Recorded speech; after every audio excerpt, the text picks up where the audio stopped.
Can you all see the Yes. PowerPoint? Okay, so I'm going to introduce the wooden pagoda of Yingxian.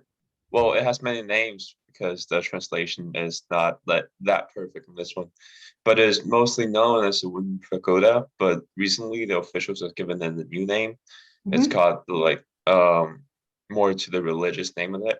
But I'm gonna stick with the wooden pagoda translation for this presentation because it is what is written on the sign-up sheet. Well, And I actually, you're welcome to call it by its more recent and official name. That's fantastic. yeah, it's called like the Shijia Pagoda, but it has also been called like the Wooden Pagoda Muta for a long time. So I think it's just the recent name that people have drawn more attention to it, so they have decided to change the name. Um, yeah, and there's a long history behind it. Oh, well, I'll mention it probably later in this presentation. Perfect. And Yingxian is can also be called Ying County or Yingxian County. Xian means county, and Ying is basically the name of it. So yeah, that's the name part of this building. Great.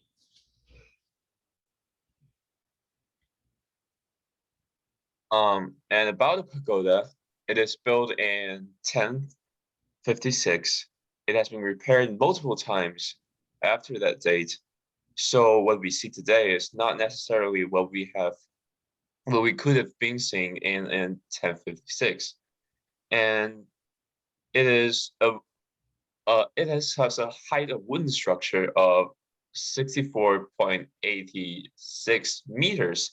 Well, it's about 225 feet translated in American like units. And it is 73 meters tall with this metal structure on top, which also functions as kind of a lightning rod that has helped the pagoda from being like struck by lightning, caught on fire for about 1,000 years. And just in comparison, this 64.86 meters is around 15 to 20 stories tall for a modern building, and um, the other tall buildings like the main dome of Hagia Sophia, the church in Constant, in like Turkey city, is 55 meters tall. So yeah, that's a pretty tall building. And one of the recent Chinese scholars that came to study this building have found it, and he because he is a recent he's pretty fluent in English. He wrote that the whole building is overwhelming to see, especially for where it's located, where it's not really that many tall buildings, even in the modern times. And it has 4 levels plus sorry, 5 levels plus 4 hidden levels and 2 layers of stone basement. So for the 5 levels, we can see it on the left side on this image right here. You can count 5 levels: the first floor and second and third, fourth, and fifth. So these are the visible floors from the outside, but under all these roofs or ceilings, this like kind of curvy structures, you can see 4 hidden levels that also functions. Um, they're not meant to be visited or like something, not meant for human activity. They're meant for like the structural strength of the whole pagoda, so it can last almost 1,000 years. Well, I did mention that it has been repaired a few times. Well, actually, it has been bombed. It has suffered earthquake, and it has been lightning struck, as I just mentioned. But overall, the center structure or like the supporting structure of this pagoda has never been repaired. And the only time they repaired it, well, they kind of messed up and they caused a pretty serious consequence. So that's pretty impressive. And this hidden levels, actually, they have this mismatch of pillars, and it really adds to the overall structure of this building. And it kind of, well, I don't know, but we could see this structure. I don't know if they learned from it or it's a completely different oriented technology, but we can see this kind of structure, this mismatch between pillars and weight supporting systems in some modern buildings. And this is just a illustration for the overall buildings of the temple. So in the center, we can see this pagoda, and there's two side temples, probably for the monks to live, and the huge like building in the back is just for the it's for the worship. Because for the pagoda, the use of this, like the function of this building, well, for the most time, we like to think it as like a storage of treasures or like books. These kind of, they're not like a center attraction um for ceremonies and stuff, because it is so packed up with different kinds of religious treasures and like religious books that people pay high respect on. And well, this doesn't really shape like this. It's the PowerPoint design. So don't worry about how fractured this whole thing is. So on the left side, we could see the structure support that we call Fogong in Chinese. What it is an interlocking pieces of wood that's at the top of the pillar. We know in Hellenistic like pillar designs, we could see this kind of opening, like getting wider on the top of the pillar, but it's nothing like Dogong. So Dogong, each of this little piece of wood that you see now is not only very decorative, but they're interlocking with each other and supporting the roof and the other floors of this building. Well, you can see on this picture, this is very twisted and like fractured. Well, it is what it is right now. And if you visit right now, you could not actually go above the second floor because the structure is kind of unstable now. But but it really did support the whole structure of this building, as you can see on the right side, this weight supporting pillars and their connecting pieces. Each of this like crosses you see on the right side has a zogong, and there is in total 54 or 40, I'm sorry, 47 different kinds of dogong used in this building. When I mean kinds, because this dogong are interlocking each other, and each of these pieces have its own name in a Chinese like ancient building technology, architecture technology book, and they choose to use 47 of it, and in a total the count of dogong is some 500, but it's just 47 different kinds of it, and each kind is deliberately chosen by the architect, by the builders, just to support its own weight. And all these is now kind of fractured. We'll show you I have like a beautifully illustrated GIF pic to show, just to see how delicate this structure is. So this is, I don't know if you can see it in the like Yeah. in the zoom, but it's like layers and layers of interlocking wood that help support this whole structure. And this is how like the dogong connects to all of these pillars. Then they connect the kind of weight supporting structure that helps build the whole system. All this and the thing is to mention, all these wooden structures and all these pillars, all this dogong has never used a nail, never used a single metal nail in its construction. So except for the top, I'm sorry, let me go back a little bit. Except for the top on the left here, you can see it's built by metal, and the basement here is built by stone, and weight supporting and a few weight supporting walls. And on the first floor is like filled with clay and mud. All of the other structures are completely built by wood, and they did not use a single nail to help connect them. Here you can see the plan of it of the first floor. You can see the basement is shaped like a square, and the second layer of basement is shaped like a hexagon. This kind of goes to the ancient Chinese cosmology, but also helps support the building. And you can see this pillars going around, and there's in total like 32 pillars on the first floor, and the shaded area you can see in the middle is in fact the clay filled.